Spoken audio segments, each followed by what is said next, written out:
Welcome to the intersection of technology, cybersecurity, and society. Welcome to ITSPmagazine. You're about to experience the other society. Prepare yourself for an independent, unscripted, and unedited conversation about the past, present, and future of the relationship between technology and humanity. Our goal is to share information and inspire action so that technology can be utilized to make our world a better place for everyone. The Other Society is not just a vision, it is a movement, and you can join it. Knowledge is power, now more than ever.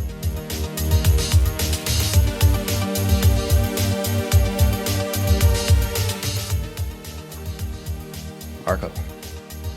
Sean. I'm feeling like an artificial elf. Right?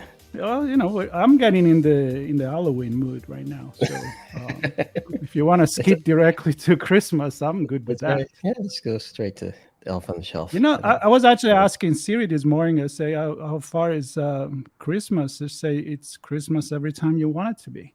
So it's her artificial intelligence. I guess she's picking up on my wave, brain wave, and I don't know if that's a good thing anyway.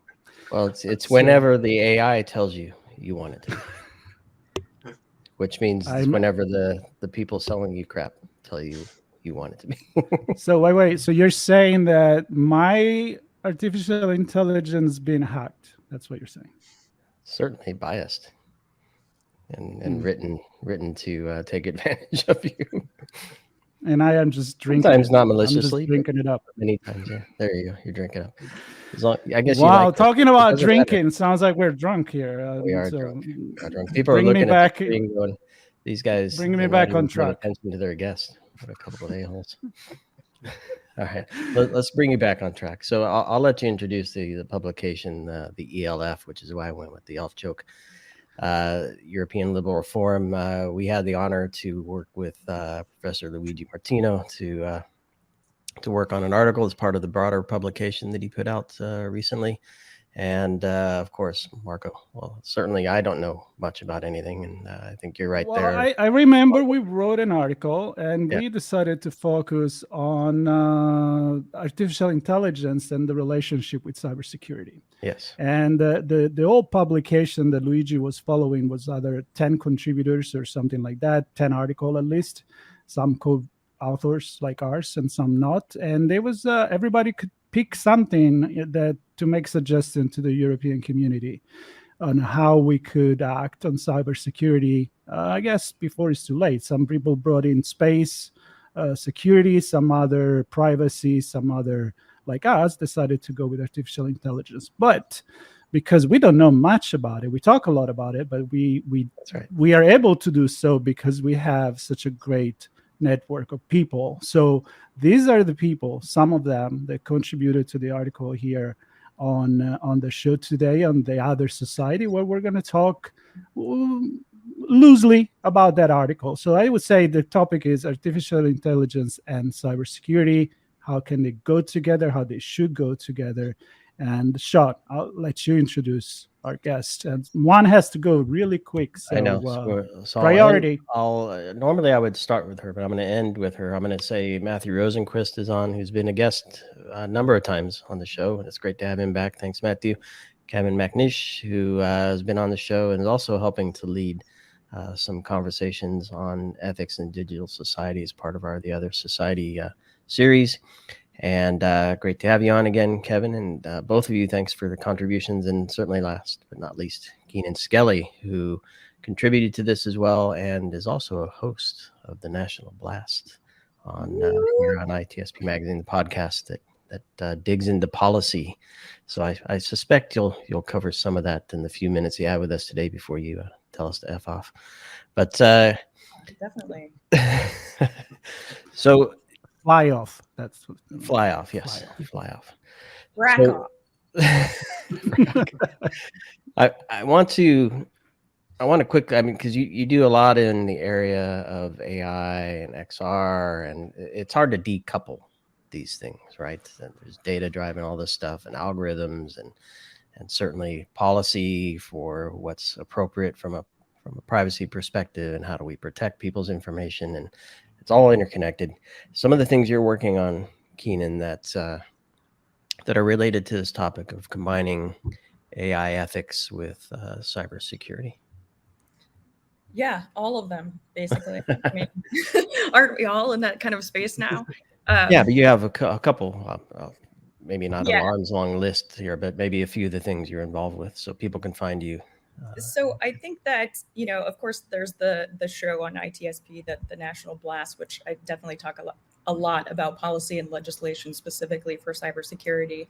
But also, I recently co-founded the XR Village, which is meant to take a look at all of the technologies, whether it be hardware or applications or platforms that are running AR, VR, XR, which I'm now grouping all of that into XR. And I even put it on the t-shirt. So it's official now. We're just going to call it all XR. Okay. I'm going to need likes on that. So the idea there is to actually start looking at some of these privacy issues, looking at some of the technological security concerns, because as somebody who has developed games in the past for teaching cybersecurity and who is very interested in doing that again, when you start looking at development of things for the metaverse, it's scary. It's really scary as a cybersecurity professional to know all of the things that are possible for developers to do right now. And the fact that there's really no reins on this whatsoever. And we're at that early stage of this kind of development where everything is still involved, right? Artificial intelligence is involved. Biometrics is involved. Tracking, your eyesight is involved. What kinds of things can we really do with this is the question. And how do we make sure that there's privacy, safety, and security? And this is something that was touched on in the article also, and I think we all kind of hit on in our own way, is that privacy and safety and security are really all the same thing. They go hand in hand.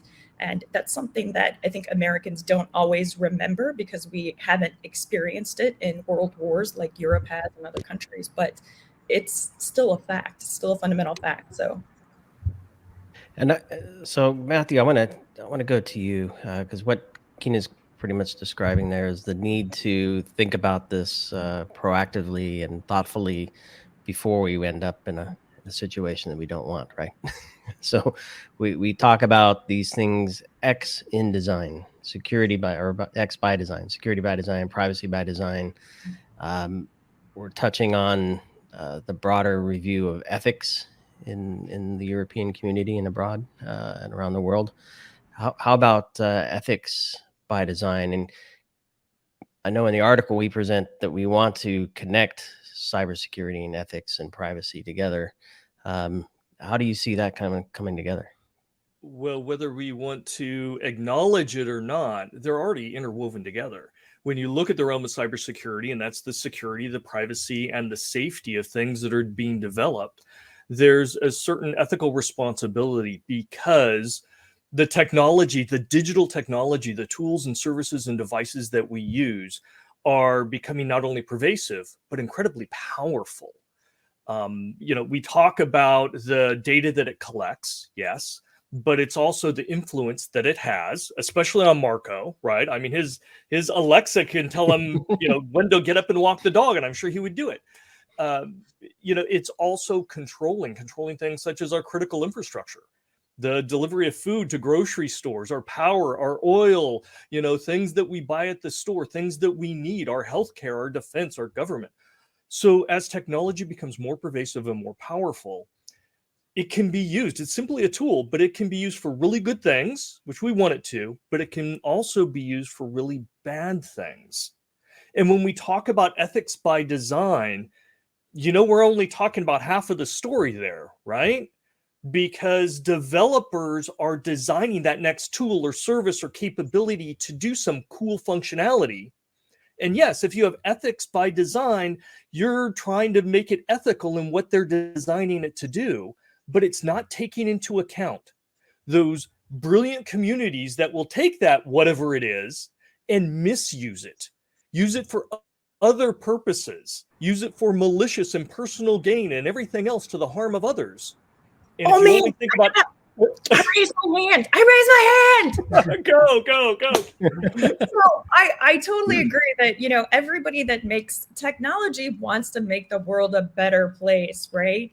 When Einstein was theorizing about the nuclear bomb that would give the whole world energy, at some point he got to the point where he was like, dude, this could be bad. Like, this could really be bad. Like, this could be used in a bad way. And he went to the president and he said, look, this is going to be bad for everybody. I think we need to just shut it down.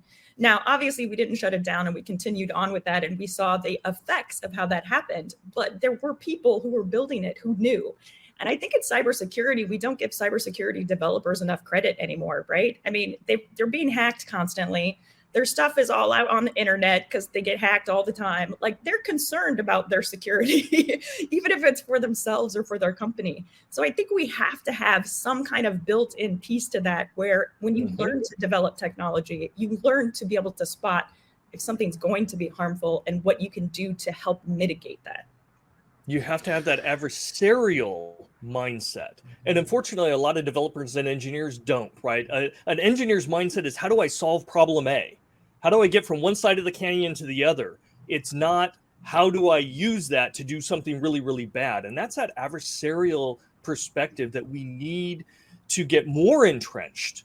And that's where things like safety and privacy and security and digital ethics, that's where that begins to blossom. Because it's those actors that are looking to do bad things, that's where you start building those guardrails of safety and privacy and ethics and everything to corral them. I would challenge that's where you start, because I think you did say this earlier, Matthew. You did that. Ethics by design is really important in the first place before you start looking at intended and unintended consequences. So I think it's really crucial while you're designing the apps, while you're designing the software, whatever, in the process, to be asking the questions that designers typically don't ask, because they've not been trained to. They've not been trained to think in those ways. And I think it's a major challenge that that just isn't in the mindset. As you say, it's a matter of coming in, seeing a problem, solving the problem. But that problem is defined in very, very narrow focus. And what's needed, I think, is to broaden the focus out about what makes a good product. So a good product isn't simply a product which does what is nominally required of it. A good car isn't simply a car that gets you from A to B. It's a car that gets you from A to B safely. It's a car that gets you from A to B without driving onto the sidewalk and killing people, and you need to be thinking about all of those issues while you're in the design process. But absolutely, part of it needs to be, what are going to be the unintended consequences of this, even when it's used deliberately, let alone when it's used maliciously. She's going to burst over here. I know. Hands up. Hands up. Hello. Hands up. I have to jump. But I wanted to say in my closing, argument here is that's why every single product team in the world should hire hackers, hire gamers, hire those two things, and maybe a lawyer to make sure that you don't go to jail because of either of them. And an ethicist. And security to watch the hackers. Yes. This is how we think. We look at things and say, okay, how do I break this? How do I make it do this? Oh, it has this protocol. I could totally use that to go in here. That's why the world needs hackers. That's why the world needs gamers, and unfortunately also lawyers. And don't forget to add somebody that tells you what you're doing may be a little bad. So you want an ethicist there as well. Yeah. All right, Keenan, listen. We know, yes. we know you have to go. So when you do, you're promising you're coming back to follow more in this conversation. Cool. Thank you for stopping by. We appreciate that. All right, bye everyone. Yeah, Kevin, I want to go back to you because it's kind of like connecting to other conversation we actually recently had. And I'm like, I like to be sarcastic somewhat, but I wonder, are human design, do they have human ethic by design in our brain? Because you would think it would be normal. You're designing something as an architect, as an engineer, as a developer. Shouldn't it be the first thing that come in your mind? Like, am I bombing things here? Am I creating something a little too dangerous or not? I mean, It's Well, philosophical. I think there again. I think Matthew, drew out a really good point about there's the unintended consequences of something which can happen where somebody comes along and maliciously takes it and misuses it.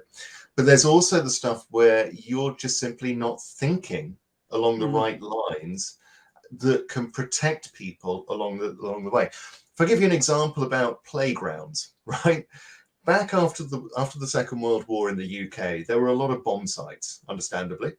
And people noticed that kids, particularly in inner cities, were playing in the bomb sites, were playing in these massive craters, and sometimes there was unexploded ordnance there.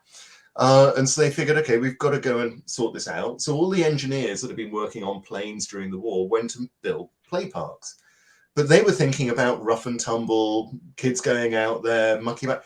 Safety wasn't a concern, or at least if it was a very minor concern. It wasn't high up on the agenda. And it was only by the late 70s that we started in the UK, started to address the fact that there were implements in most playgrounds in the UK that were killing a number of children every year. And nobody was dealing with it.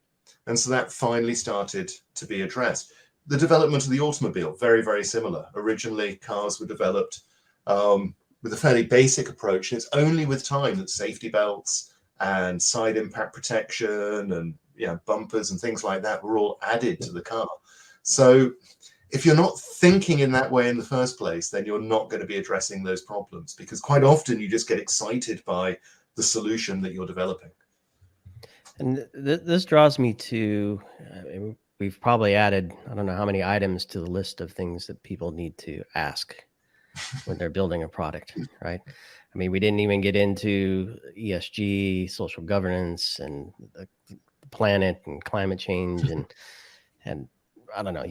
The list can go on and on and on, and that's kind of my point. Is that what takes priority? Is there a line?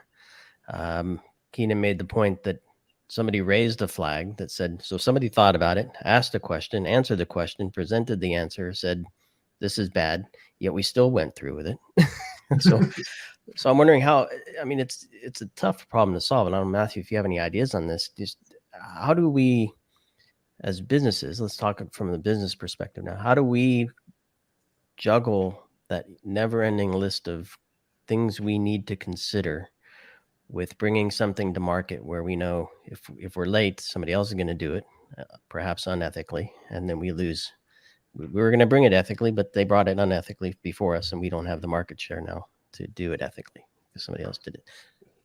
That's the struggle that we deal with in cybersecurity all the time, right? We have to find that right balance in finding the optimal level of security, because there's always cost, there's friction, there's some good things as well we bring to the table, but it's finding that business balance.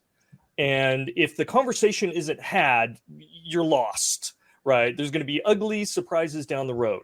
If a conversation does emerge, here are good things, here are bad things, what are the trade-offs, where do we need to be? That typically is an executive decision. And we would hope, and we find in most cases, the financial incentives eventually benefit the consumer. Okay, so if you're going to design a car and you're designing whether you want to spend the time and the effort to design seat belts, and you decide, no, it's going to cost too long, it's going to delay my product out the door, I'm just not going to do it, and yet the rest of the industry you're probably going to suffer in the end. And as we saw with seatbelts and airbags and brakes, the first cars didn't have brakes, by the way. Little things like that, it benefited the consumer. Now, there are situations that it doesn't. Privacy, for example. We saw when it came to digital privacy, there really wasn't a financial incentive that was good enough to keep companies from harvesting data, hiding it, telling people or just not telling people when they lost it, things of that sort. And it actually required regulation to come in, to mandate, to offset the financial incentives that were just absent. So we've got lots of situations, but as Kevin talked about, you have to have the conversation first. If you're not even having the right people in the room that can make the decision and follow through on it, then it doesn't matter. And I'll tell you, you could have the greatest open-minded engineers in the world and that want to talk about security. But if their management and their executive management say, no, don't worry about that. We'll take care of security after we release it. We're not going to fund it. We don't want you to meet with security. We don't want to have the conversation. It's a waste of time. We have to get it to market. That's the most important thing. Bolt on security afterwards. Oh, sure, we'll take care of that. It doesn't matter how forward-thinking the engineers are. You're not going to get in there, right? Good things are not going to happen. So we have to have good developers that are open-minded. We have to have supporting management. And hopefully, we've got an economic system of consumers that will prioritize it with their wallets, right? Their pocketbooks, so that the financial incentives align to do the right things. I find very difficult, sorry, just to jump in, the consumer are going to be the one making the decision at the beginning, simply because I'm not sure they understand where we're going, especially bringing it back to artificial intelligence. It's become like this buzzword, is everywhere in every product, especially in cybersecurity. We make fun of that all the time. But there are incredible promises. And that's why, and Kevin, I'm going to go back to you with this, like a lot of countries have been developing documents about the ethics in artificial intelligence. And one of the points that we make in the article was that, yeah, that's great, but you're kind of lacking the connection with cybersecurity. And you need that connection between cybersecurity and ethics at the same time. Because the point is, what if it's too late? What if we're already deciding a lot of things without that in mind? So let's reconnect to that essential part of the article. Yeah, absolutely. I mean, you have to have them both in there by design throughout. I mean, a system which isn't secure is not an ethical system. I see security as being an ethical aspect. So to me, it sort of all falls under the big, that larger umbrella. But I think that when you do, you know, to go back to that fear that somebody might be being unethical and therefore steal a march on you and steal market share, I think experience shows that in the medium to long term, that doesn't work. Yes, it might help you for a few years. And you can think about something like the VW emission scandal here, that you can act unethically to try and steal a march on other people. But when you are found out, the cost of it is usually far greater to you than the benefits which you received. I think VW estimate that they lost about 38 billion as a result of the emission scandal. It's a huge amount for them to suffer through that. And so I think there's an inevitable problem which happens when you are not ethically conscious, and I include security within that, that says that when people recognize that that's been the case, and one of the nice things with all these AI ethics codes of conduct that are coming out is that there is this general agreement about what we're talking about now, that when people say, oh, well, you weren't respecting of privacy, you weren't respecting of security or robustness, then your product will suffer and other people will fill in that space who have taken the time to be ethical. So I strongly believe that over time, the ethical approach, the secure approach will win out. The question is, what's the cost in the meantime for all the poor people who suffer using the poorly, the system which isn't secured? $50.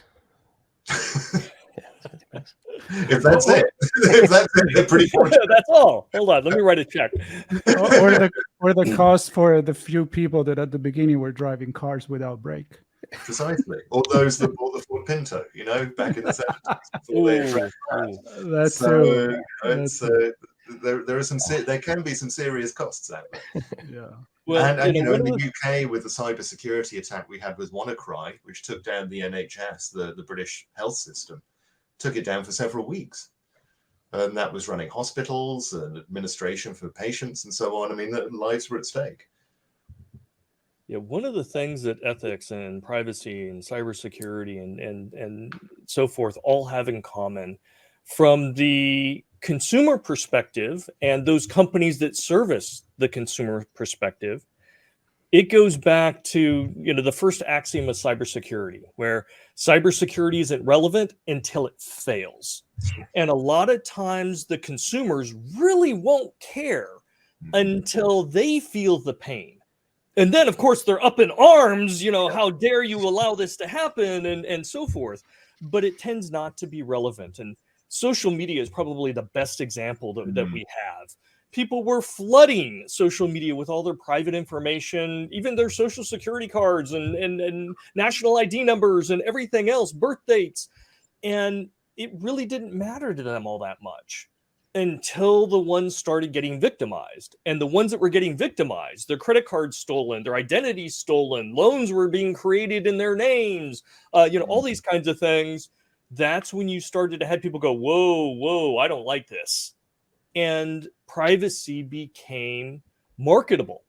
Privacy and security then became meaningful and a competitive advantage. And we're not all the way there. There's still a lot of suffering, unfortunately, to go before we've got mass adoption and everybody raises their hands and go, yes, we need security, we need privacy, we need safety, we need ethics. Yes, yes, yes.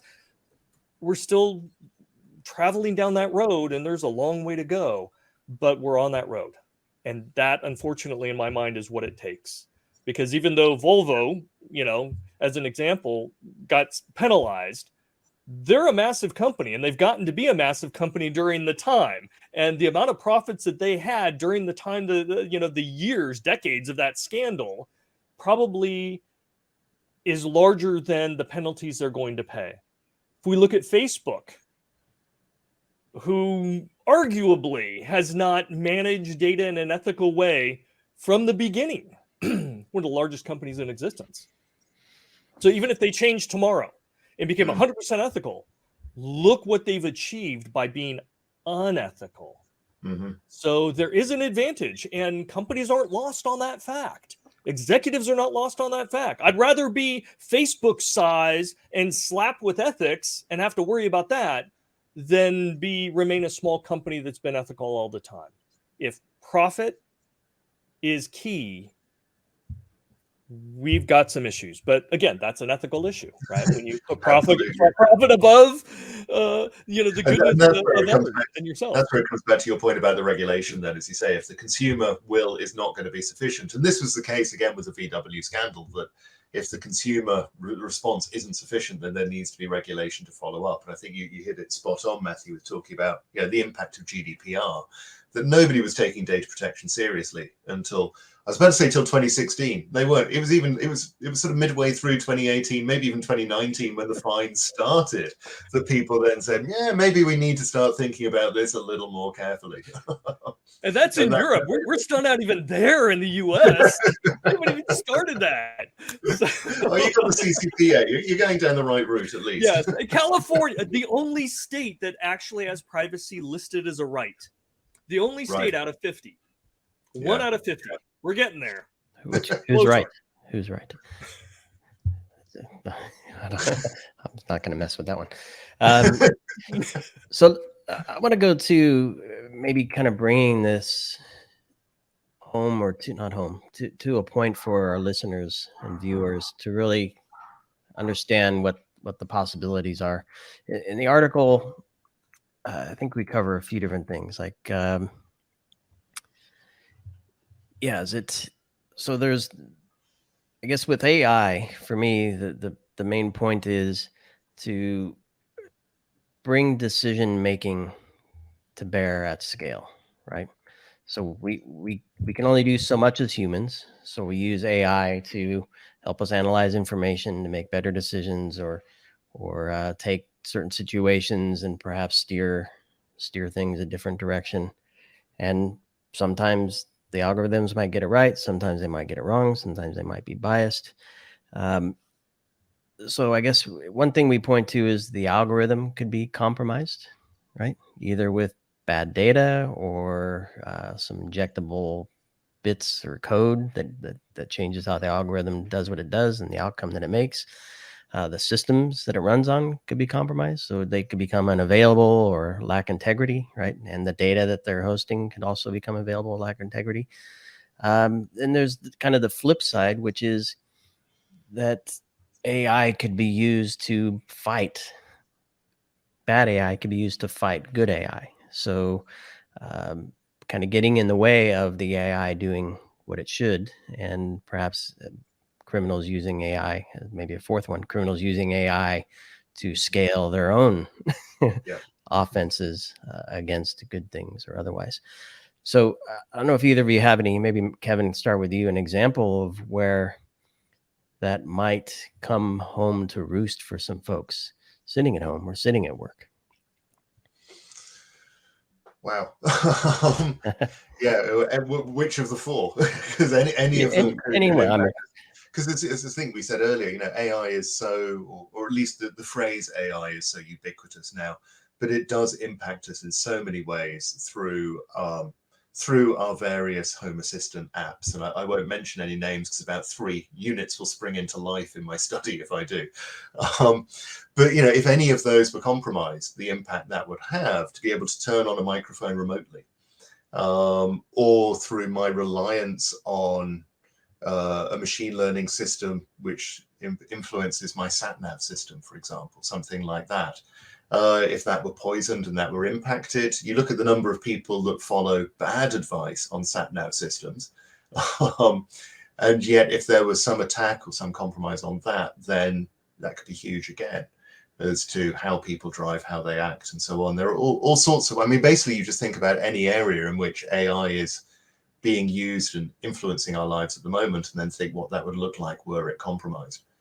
I don't remember what country it was in, but I saw an article, and I can't validate, I can't verify if it's true or not, but an app was used to hail a bunch of cabs or shared rides.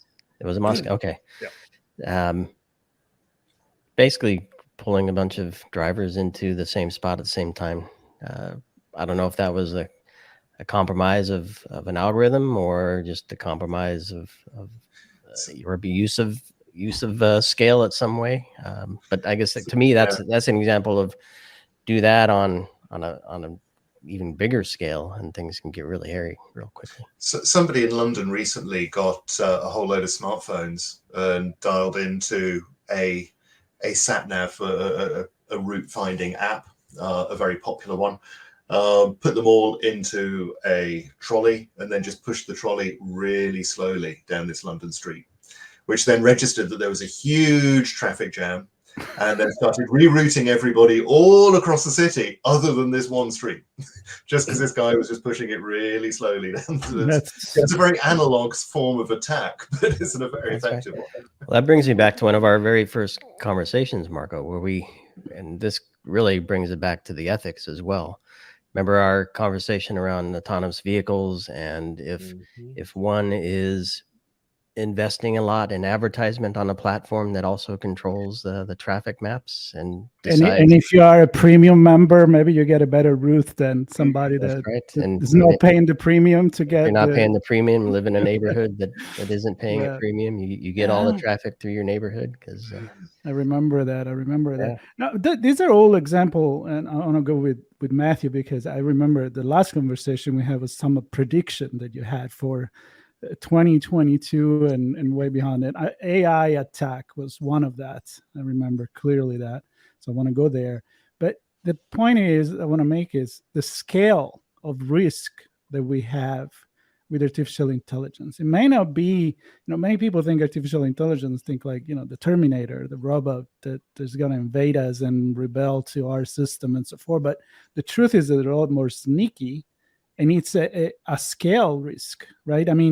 Matthew, I remember you were talking about an attack that can be multiplied to infinite, and therefore being a number game, it'll be successful. So tell us about absolutely. That part there. Well, we're talking about fairly benign attacks, and it really comes down to how much we use and where we use AI. AI is used to determine, nowadays whether you're going to get a loan or a credit card, or what percentage you're going to pay on a credit card, whether you're going to buy a house. We're using AI now to determine what candidates out of the candidate pool will actually get interviews, right? Who's going to be in there? Things like that. That can be pretty impactful for an individual or a community even. You talked about, manipulating the traffic maps. And we've actually seen communities who don't like traffic coming through their neighborhood modify that data to where cars are rerouted around their neighborhood and they don't have to worry. They can let their kids play. Okay, that's not too harmful per se. It may be inconvenient for some drivers, but not too bad. But on the other end of the scale, when we look at autonomous vehicles, cars, buses, planes, trains, ships, and if I can scale an attack for every Tesla or every AI controlled Volvo or Volkswagen, right? And a lot of these cars are now being controlled or have controls in them. I can hack them. Yeah. Maybe I can take 10 Teslas and at 2 o'clock on a Thursday afternoon in rush hour, I accelerate them and turn them into oncoming traffic. If I can do it for 10, I can do it for 100. If I can do it for 100, I could probably hit an entire city. If I hit an entire city, I can probably hit an entire region. And if I can hit an entire region, let's shoot for the world. Well, wait a second. When you've got planes becoming big lawn darts at the end of fields, when you've got ships crashing into each other at high seas when they shouldn't, right? When you've got trains hitting into each other, cars crashing, wait a second, right? That's not benign anymore. That's not an inconvenience. And yet, the benefits of AI allow us to be more efficient and effective in the transportation sector, also the energy sector and food distribution sector, and the way farmers are plowing their fields, and the way medicine companies are creating and manufacturing drugs. Now we start looking at the compounding risks in every aspect of our life. Not just whether you're going to get that loaner job, not whether you're going to be redirected around a neighborhood that wants more privacy, but these are tipping point ideas that can cause life safety. You, your family, your neighborhood, your society, maybe your country, right?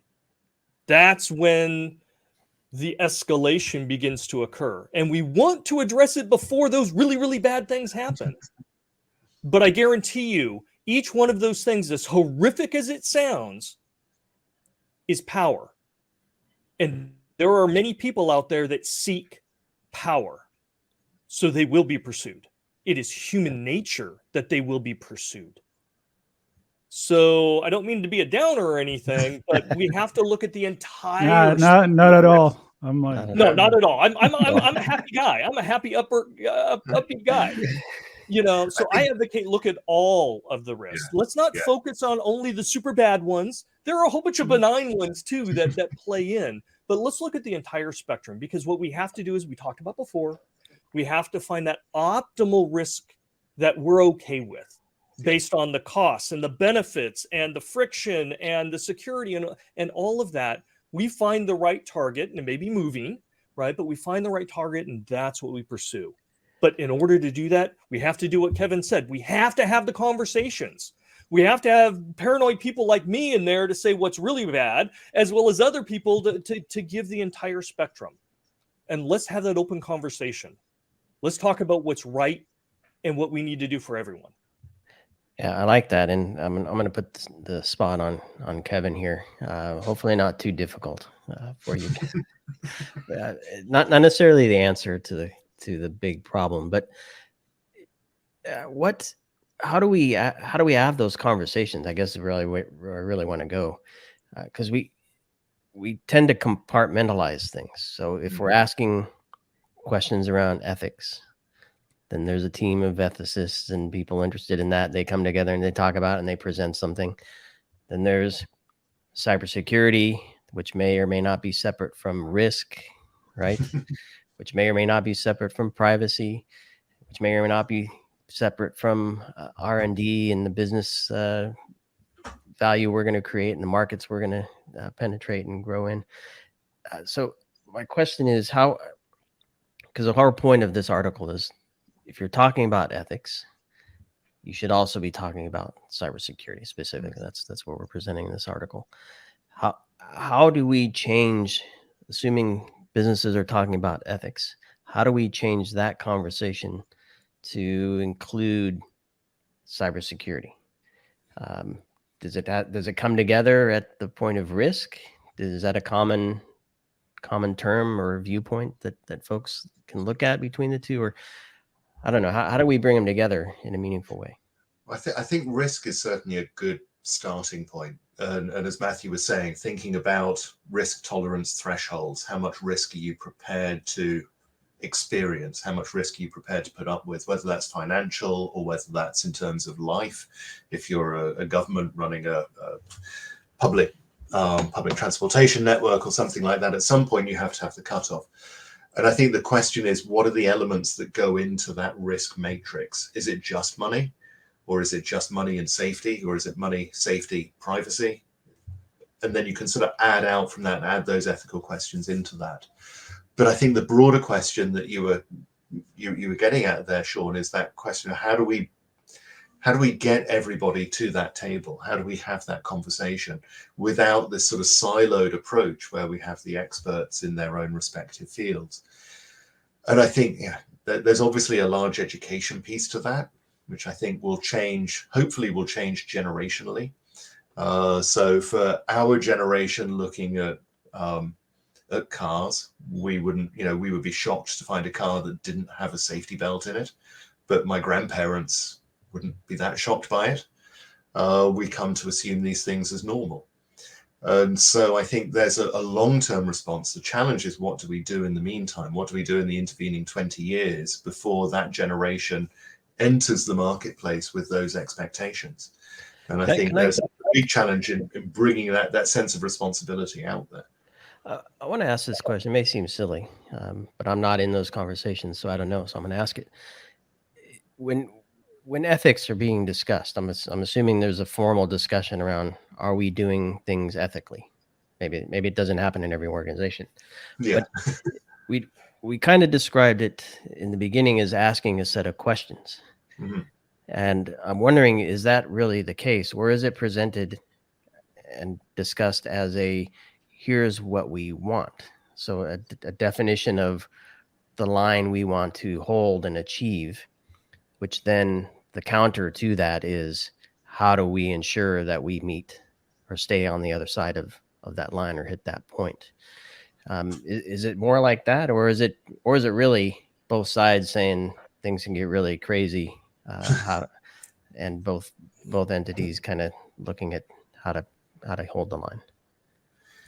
Well, I think there's a very clear, a starting point is always going to be, this is where we're going, this is what we want. And then for those companies that are having the conversation, it then raises, how do we do this ethically? How do we do this correctly?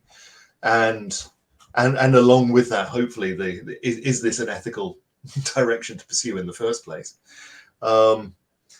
And then once you've had that question of, is this, how do we do this ethically? That's when you start looking at the development process, the implementation process, and say, okay, what are the issues in order to achieve this ethically? What are the risks? What are the consequences if we don't do it ethically? And again, it's making those payoff decisions that are going to be made throughout that process. But again, I come back to the point, if we're not having that conversation, then those decisions are being made. They're just being made implicitly. They're being made without anybody really thinking it through. And that's where you get into these ridiculous cases where you get very, very biased AIs, because nobody has asked the question about what if. How do we develop this ethically? We develop it in such a way that it's not going to bias against a certain group of people. And if nobody asks that question, implicitly it probably will be biased against a certain group of people. Yeah, because I go back to actually, economist sorry, card. Sean. Yeah, go for it. No, I was going to add, because I just remember that this was part of what we put in the article, and it came out that compared with other technology, artificial intelligence is really human. I'm not saying all the others are not human. We are the one that imagine, develop, and create technology. But the artificial intelligence in particular, it is feeding on what we feed as what we believe is intelligence, right? All the information, it comes from us. So if you ask Dr. Evil, he's going to tell you what is good for him. It may be a little bit different than what is good for everyone else. But then the question for me is, Matthew, where do we apply cybersecurity in artificial intelligence? It's not a firewall. It's not a filter for spam and email. I mean, where does it go? It's such a, I don't know, such non-concrete technology. It's got to start at the design phase, at that innovation moment. And again, I work with a lot of companies and a lot of clients and so forth, and they're in the midst of developing amazing, mind-blowing things. And they often ask themselves and focus, blinders, can we do this? Can we make this happen? Can we code it? Can we make it functional? And yet they don't ask, should we do this?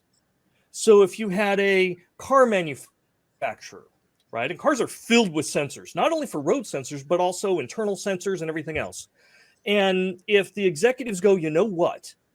If we knew how many people were in the car and who was in the car and where they were going and how often they go there and all that, we could make the experience better, right? Which makes our brand more valuable and we can sell this car for more. So if, can we capture the biometrics of everybody in the car? Can we track every time it goes somewhere and how often it's at McDonald's and how often it's at this shopping center and which parking spot they like to go most? And, you start gathering all this. Well, yeah, we could do that. We could do that. Great. We could make the interface better. We could customize it whenever somebody gets in a car. We could sell it to ad companies for McDonald's as they drive by or are making that route. Send them coupons. Our customers love coupons, right? But we're going to harvest all this data and we're going to sell it. Okay, it's technically possible. The engineers will go, yes, we can do that. But you need somebody in the room to go, great, should we do that? Are you going to be tracking when people go visit their mistress and wives are going to be looking at this? Are you going to be tracking biometrics of children and tracking all sorts of different things, right? Are you going to be basing decisions based on race or religion? What church does it pull up to, right? What country are they from? Are there immigrants in the car? You know what? I think there's some government agencies that would really like to know if there's immigrants in cars. Well, okay, time out. Well, yeah, we just wanted to make our vehicle a better experience. Yes, you did. But now you have to ask. We need to pull in the other aspects to say, is this really what should happen? Wow, I got you guys all quiet. No. I know Sean wants to get in. That doesn't happen very often. Sean and Marco, come on. No. I got something. I got something here in my sleeves. Now, your answer for being a technologist and a cybersecurity expert, also, I know, a very deep thinking person, so that's why you're here with us. But your answer was all about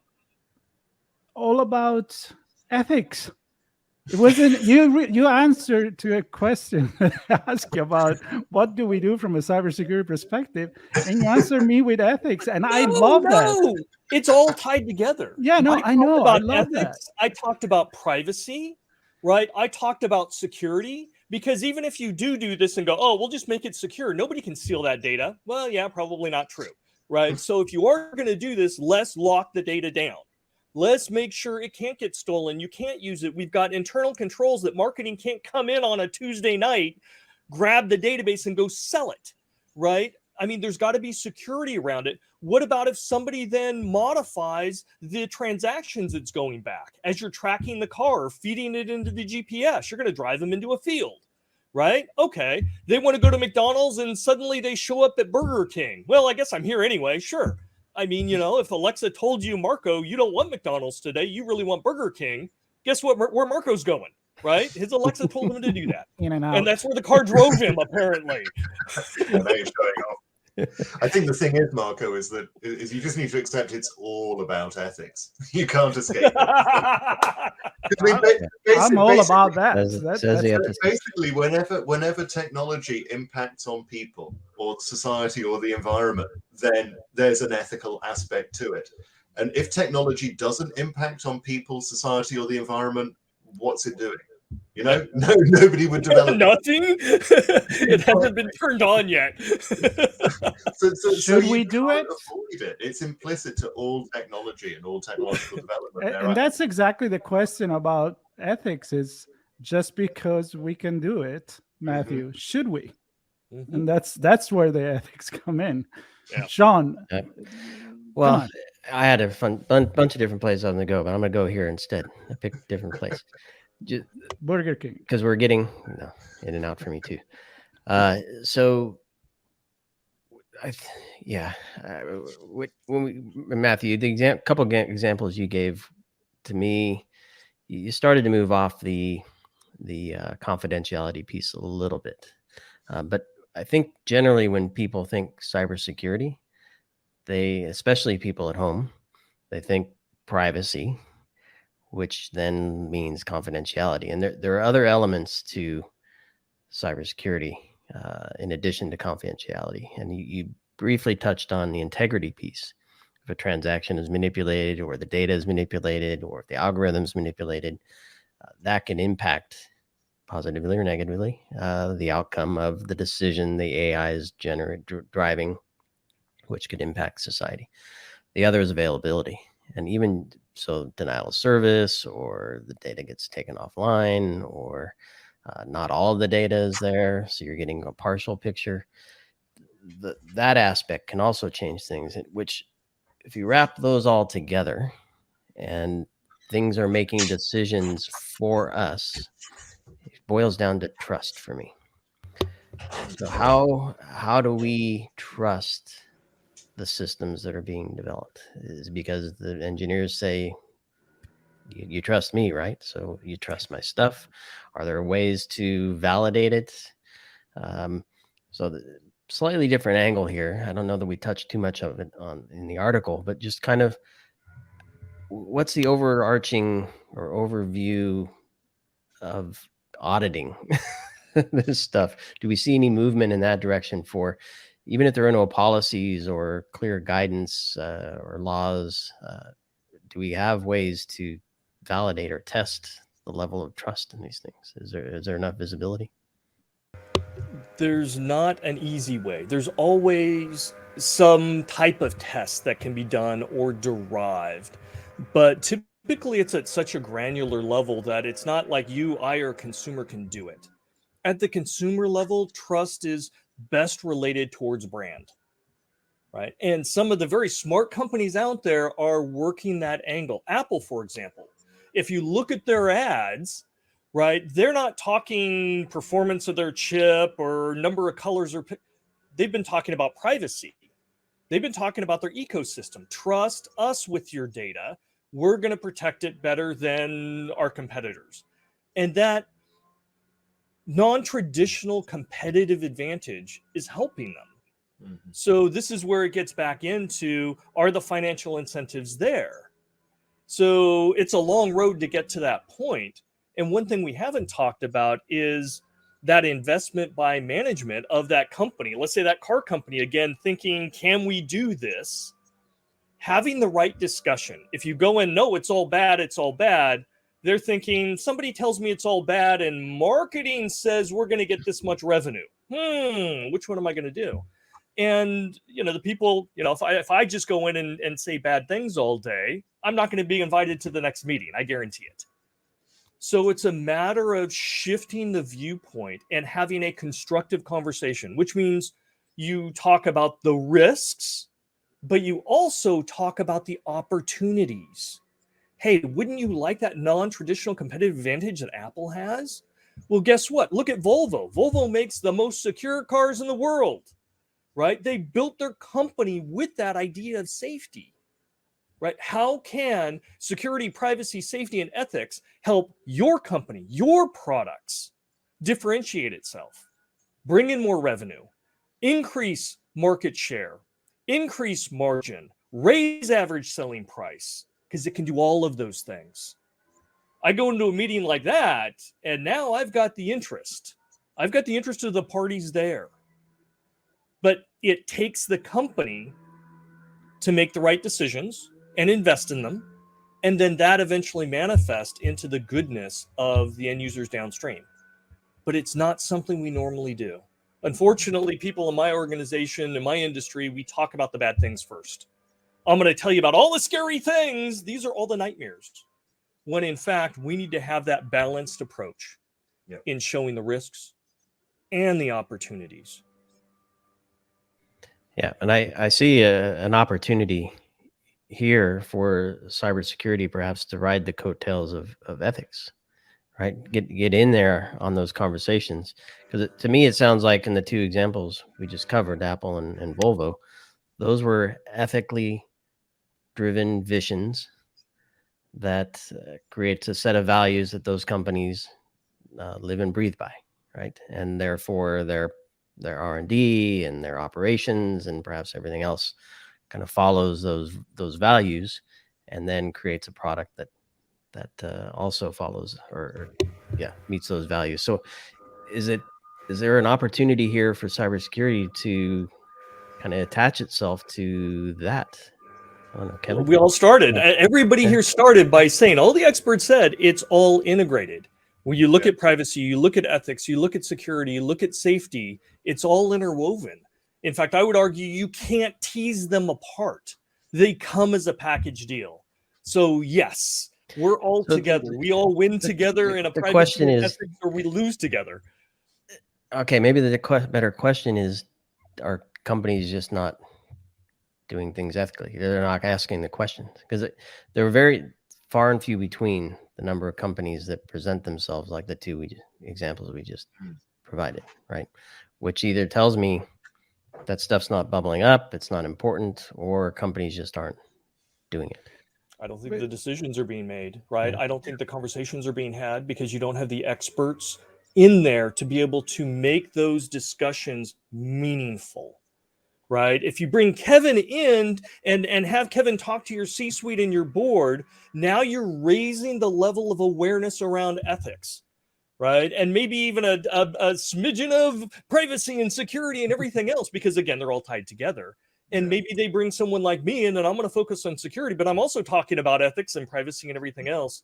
And now you start getting an up leveling. But to be honest, the industry moves so fast and goes after the dollar signs so quickly, right? Give me the minimum viable product and get it out there, right? So fast that we're not having the conversations. And you need the experts. You need them at the level where they're getting the attention at the right time with the executives to push the narrative forward, to have the conversations and evolve the company into one that's ethical. And I just want to finish, at least my last comment is at this point talking branding in a way. And I may question if ultimately, do I know if Volvo or Apple or any other company, did it really start the conversation with ethics, or did it start with saying, maybe we can go that route, we're also look like we're doing the ethical thing, which is great. I mean, honestly, I don't care where it comes from, but it means that the time has changed for the consumer to appreciate that. There is another company that just happened and has nothing to do with technology. Well, it's still technology, but they make clothing, sport. It's a Patagonia. Just a week ago in the news, the founder of Patagonia said, screw this, I'm going to open a foundation. I'm happy with what we're making, and all the money that we make on top of paying people is going to go to a foundation that is going to put money to the environment. And that company, let's be honest, has always been created because of a true inspiration for the environment. So in that case, it's true. But at the end of the day, look, if you're going to make first your business decision, but you're doing good for humanity, I'm okay with that. You got to make money. You got to pay the bills, right? So with artificial intelligence and ethics, I think the lesson is a little bit bigger than that, because I think it's allowing us to look inside ourselves. Because as we develop artificial intelligence, we look at who we are. I mean, why do we call it artificial intelligence anyway? Some people say it's not artificial and it's not intelligent. I heard those. But the point is, it's a way to look at who we are, our society, and I don't know, Kevin, really to use some common sense. Isn't ethics maybe common sense? Well, yeah, I mean, it's one which I have been asking my students for quite a long time as to why we would want to create artificial general intelligence. Right now, artificial specific or narrow artificial intelligence, fine, we've got that. It's already throwing up enough problems, let's put it that way, as we've been talking about. But also, as Matthew listed, some tremendous benefits that are coming down the line. But when I've challenged them and said, why do we want artificial general intelligence? Why do we want to have an AI that would be self-aware? When after all, the original meaning of the word robot meant slave. What we're basically creating with AI systems and robotics ultimately, and they will be coming together more and more, is that we want things to do the dull, dirty, dangerous work that we don't want to do ourselves. I don't want my Roomba to be self-aware. I don't want to have to think about the human rights of my car, okay? That's not why I want it to be intelligent in any sort of way. So I think in that it does then cause us to question what it means to be human and what it means to differ between a human and a machine and what we're trying to achieve here by all of this. And once more, we come back again to Matthew's point, just because we can do it, doesn't mean we should do it. And we don't have to go down the whole Skynet, Terminator, dystopian future in order to think this is a bad idea. We just have to think, why are we? What is the benefit to society of creating a self-aware machine? What are we really trying to achieve here? And I leave that as an open question because I'm still yet to be convinced that there is a benefit to it.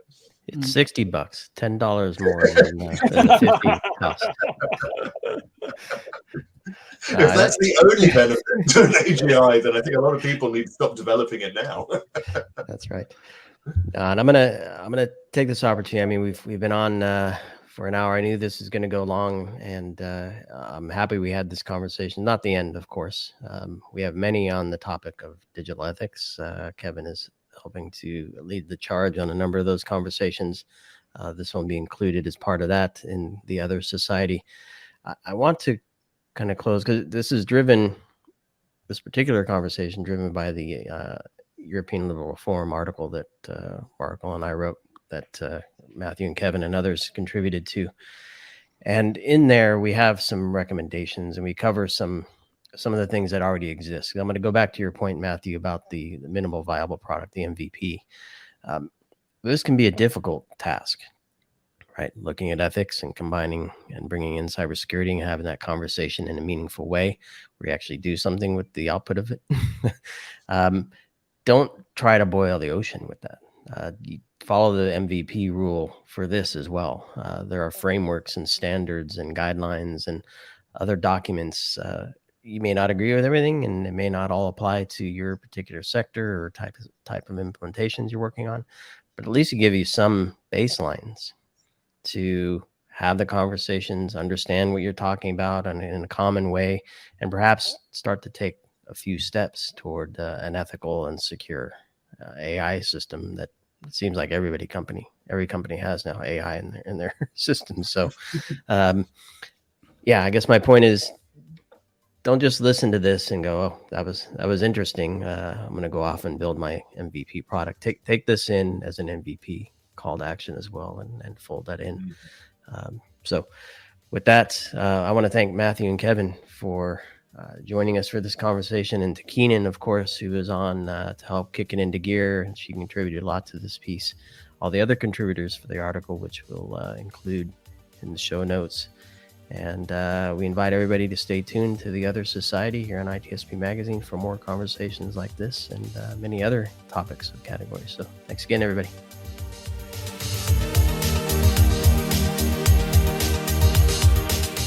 We hope you enjoyed this episode of The Other Society.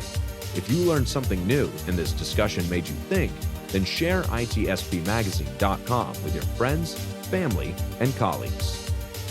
If you represent a company and wish to associate your brand with our conversations, sponsor one or more of our podcast channels. We hope you will come back for more stories and follow us on our journey. You can always find us at the intersection of technology, cybersecurity, and society.